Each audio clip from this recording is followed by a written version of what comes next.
Oh, I love it in comparison to the diesels. Smooth, quiet, really great features on these EVs in regards to making it driving more and more better experience.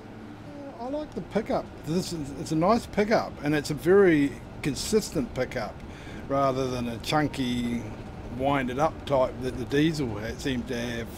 Yeah.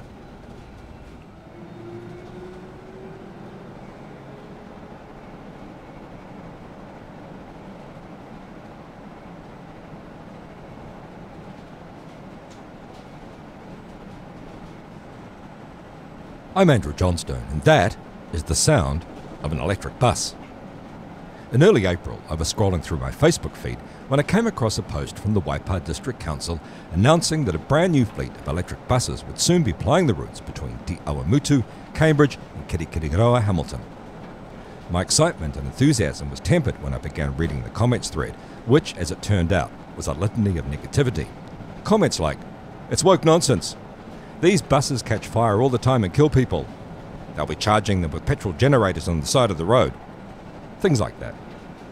Of course, what I was seeing is the same kind of reactionary response that comes with any kind of change, and as it is in the era of social media, a certain type of person tends to dominate the discussion. Nevertheless, it required further investigation, and after reading extensively on EVs, I decided to devote my May Waikato Times column to the subject. My conclusion? It's here, it's evolving fast, it's the future, and it's wonderful. And as I dashed off the last sentence, I realised that I'd never travelled in an electric vehicle. So here I am.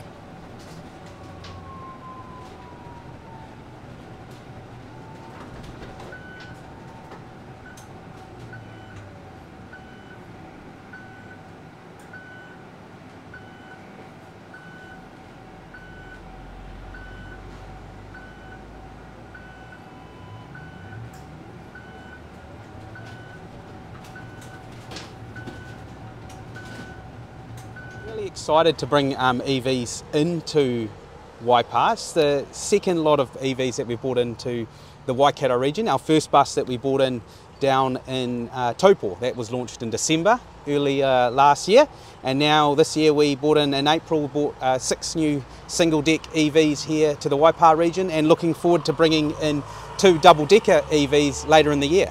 Double-decker EVs? Yeah. For the commuter route? Yeah, so one bus will be based out of Te Awamutu and one out of Cambridge, and that's just to support the increase in patronage that we're seeing on the network to do that, and also future-proof the network as well, so when we see more people using the network, that we've got the capacity to allow that.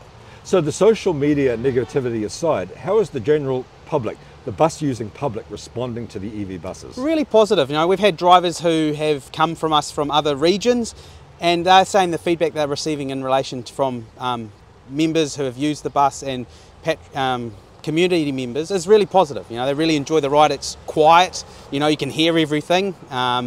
It's really positive. The drivers are enjoying driving them. It's a different experience from having a diesel engine, but yeah, no, they really are enjoying it. When I was writing my Waikato Times piece, I popped into town to do some shopping at New World, just around the corner, where there's a bus stop. Yeah. And just as I was crossing the road, the EV bus came around the corner, and I didn't hear it. Yes. And I heard nothing, just the sound of the tyres on the road. Yeah. And no belching fumes. No gear changes and big roaring engines. And it was bloody wonderful. Yeah, no, it's also part of Transit's model that they're wanting to do is, you know, low emissions transport, sustainable transport options, and EV is one of those areas that we've identified as an opportunity for us to ensure that we're able to deliver low emissions transport solutions for New Zealand. Yeah. I'm wondering about the cost. I mean, running a diesel engine bus, you've got to have mechanics to maintain the engines. There's a lot of moving parts to look after. I'm just guessing that an EV bus is a simpler affair. Yeah, so it's sort of, you know, we're changing the idea from mechanics to sort of engineers now, because electrical in the back, so you've got our mechanics. I think we've got 5 in our Transit team, group workshop team, that have been certified for an electrical engineering qualifications to ensure that they're able to service the bus, but also we're working with the builder and China Rail to ensure that the vehicles are maintained and able to deliver the services that they can. You know, this is probably one of the bigger networks that we've seen across New Zealand for an urban network. We're looking at about 2,500 kilometres a week, which is really, it's a lot. It's big urban network, big kilometres. So we had to design a bus that was capable of rolling, you know, that amount of distance in a day. So we've probably got the biggest battery packs at the moment in those buses, around 500 odd kilowatts. We give us about 460 odd kilometres a day. Yeah. So one battery will run the bus for its daily work?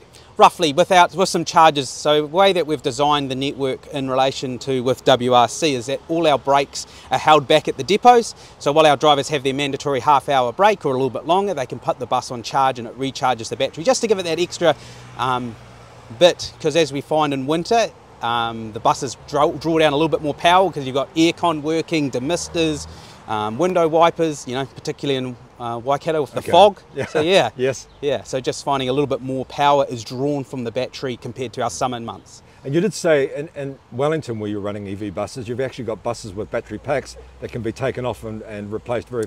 No, so it's all in one area, but it's just a quick charger. So right. Pentagraph type charger. So it's all contained in one unit. Basically, it sort of pulls out, something drops down, connects up like a plug, and then charges the battery up in about 15 minutes, and then sends the bus out. So that was sort of our first generation. Is that all it takes, 15 minutes? Yeah, in that type of environment, yeah, for that bus. Yeah, slightly smaller battery capacity than what we're seeing here, but as technology improves, we're finding that batteries you're getting more power out of a smaller battery versus the first, when we bought the first ones in 2016, we had quite a big battery pack. Right.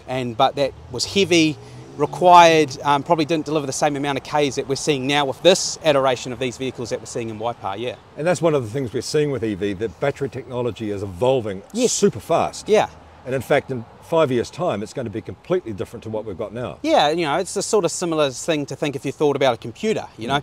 Back in the day, you used to have a big computer that was the size of a room, and now you can, you know, basically a cell phone's a computer now that's quicker than anything we've ever got. So, you know, that's the same thing we're seeing with battery technology. And one of the things I've seen a lot on social media is that EV buses are dangerous. They catch fire all the time. Now, statistically, EV buses are less likely to catch fire than a fossil fuel standard diesel engine bus. Yeah. But the buses actually come with all kinds of safety systems, don't they? So we've gone to the leading manufacturer around battery, and that's based in China. I don't quite remember what they are off the hand, but they are leading battery safety technology. The buses have fire suppressant systems in them. You know, we've had nothing catch on fire, no burns or anything like that. So, and I believe there's systems on the bus that alerts the driver for potential problems like overheating. Yep.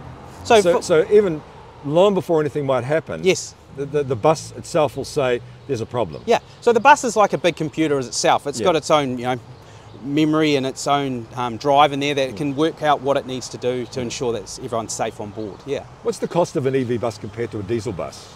So overall, as you know, anything with new technology, it's going to be slightly a higher price point compared to your combustion engine. But as you see more and more developed, you know, economies of scale are going to start seeing that come down a little bit more. You know, so this vehicle that's just pulling in now, this is one of the EVs that we're operating here in Waipa. You know, we're probably looking maybe over $500,000 here for this, for a vehicle of this nature. We've got 43 of these vehicles, slightly smaller, running in our Manawatu Palmerston North contract. That's the first contract in New Zealand that's gone completely full EV. The full network is EV down there. So yeah, and having a really good success rate down there. Yeah.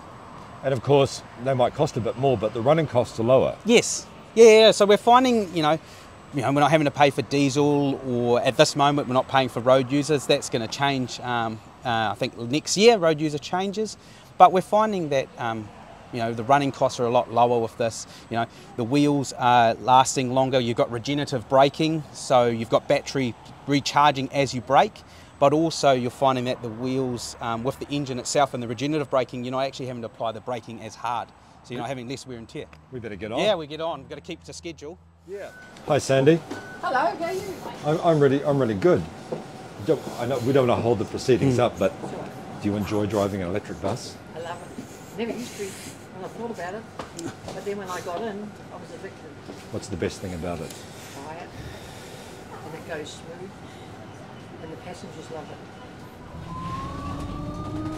And this is my first time on an electric vehicle. Yeah. So it's kind of exciting. Yeah, so you wouldn't notice how quiet it was to just pull away. You had that natural whining of the engine as it, brings the wheels up to speed. You can feel the torque. Yeah. It's pulling you back. Yeah. So in working with WRC or partnering with WRC, so the biggest thing that we're finding, we're a public transport network, so ensuring that we stick to our times to ensure that we have a reliable service for the community is really important for us. So we work with our team in making sure that we're, adhering to timing points and so then the members of the community, where they catch the bus, they know that the bus can be reliable and where it is. Very lucky with the ticketing software that we've got on the bus, that community can download the Transit app, not Transit with a Z but Transit with an S, to log in and check where the buses are and how they're operating to ensure that they're able to, if they're running a little bit late, that they can still get their coffee before they get on the bus. So New Zealand really, well, this part of the country, Wellington's a slightly different story, but this part of the country, we don't have a huge history of public transport usage. Yep.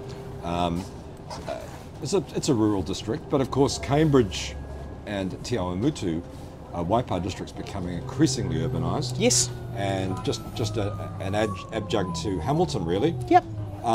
So I'm presuming that the uptake of public transport's increasing? Yeah, so we're able to see, we've even noticed that even with this service here, we've increased the frequency based on from last year. The increase, I think we've gone from 9 services a day to about 19.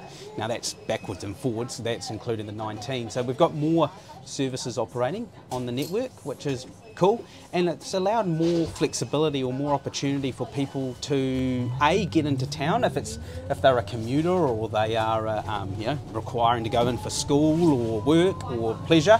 Then there's more opportunity for that. Also, we've got later services during the week where we're still operating at about 9:30 to 10 o'clock at night. So people are able to travel in from Cambridge or Te Awamutu if they want to go have dinner after work. Then they can have dinner, maybe have a wine or a beer, and then come back out and still get home without having to drive in and worry about that. Yeah.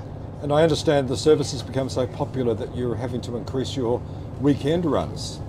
Yeah, so as part of the new changes from last year, we have increased the amount of frequency that is working on the weekends, which is really pleasing. It's giving those people an opportunity to get into town, because they're those people who don't have cars, and versus your cost of living, it's cheaper to probably get in the car or get in the bus, travel into town. You don't have to worry about parking. The bus goes straight into the transport centre. And then you're able to interchange with the other network within Hamilton, whether that's out to the base or over towards the Tahuia, or any other parts of Hamilton that you may be willing to go to. Yeah. Now I did some sums the other day, so I go into Hamilton 2 or 3 times a week for work. I run a diesel SUV. Yep. And it's costing me $12, because I live slightly out of Cambridge. Yes. in a rural area on a farm. Yep. It's costing me $12 to go to Hamilton and back. And of course the cost, if I took the bus, the central bus depot was right near to where I go. Yes. It would cost me pennies. Yeah. In comparison. Yep. So I'm beginning to think I need to rethink how I commute to Hamilton. Yeah. So you'll also find as well, if you're using the B card, there's a fare structure system that gets capped after a while. So you'll find that, if you travel the bus 4 days a week and you travel on that Friday, you might find that your transport is free depending on the cap value that has there. And that's all available on the Busset website around how the fare capping structure works here. Travelling in here to the velodrome. So what we also find is this bus here, the buses here on the network, they've also got bike racks. So potentially there's an opportunity where you can sort of cycle out here, and if you don't want to cycle back into Hamilton, you're actually able to have a drink here at the velodrome and then put your bus on the bike rack and carry back into Hamilton.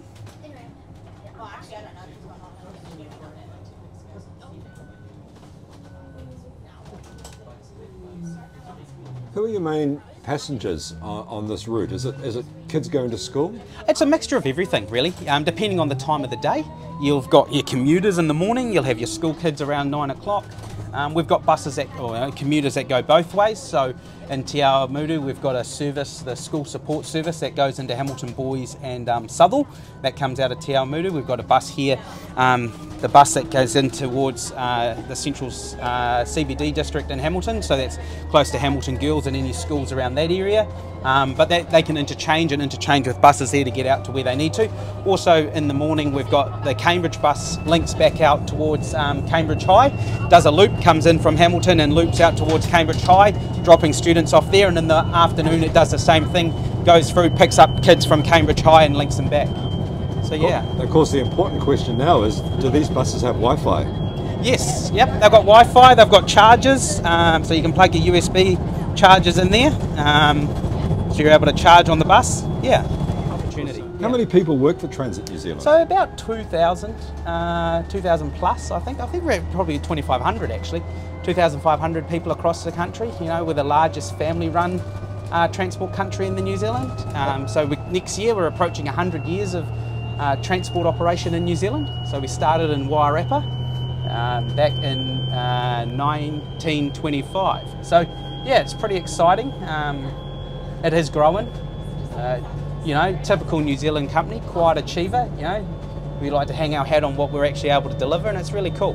You know, having great partnerships across the country, you know, with Waikato Regional Council and Waipa District Council here, which is really pleasing to see. You know, we're helping supporting their transport network plan of having EVs and a sustainable transport network, and so we're pleased to come to the party and provide our expertise when it comes to vehicle development and working with council around making sure that we can deliver an efficient network for all the community to use. You know? Hi, I'm Sandy Nicholson and I'm from Hamilton.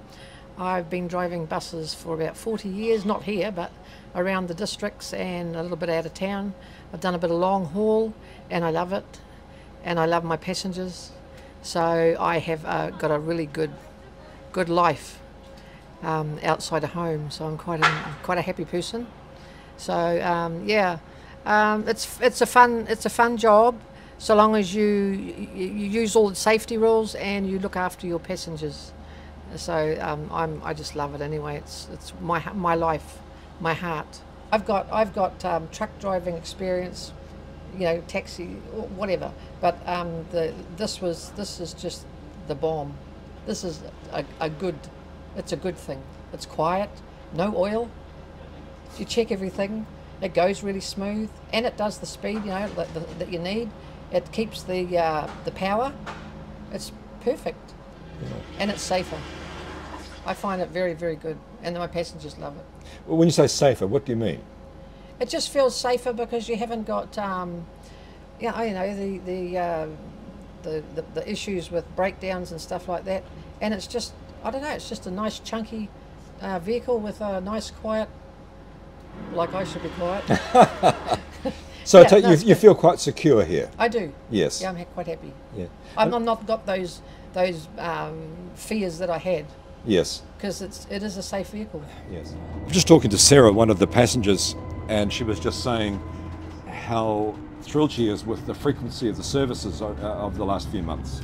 Yeah, so no, full credit has to probably go, we'll have to go to WRC, Waikato Regional Council, as well as Waipa District Council around increasing the frequency of the network here. You know, public transport is one of those things where it's a little bit of like field of dreams, build it and they will come. So, you know, if you're going to put more frequency on, hopefully that increases the environment so people are more wanting to catch public transport.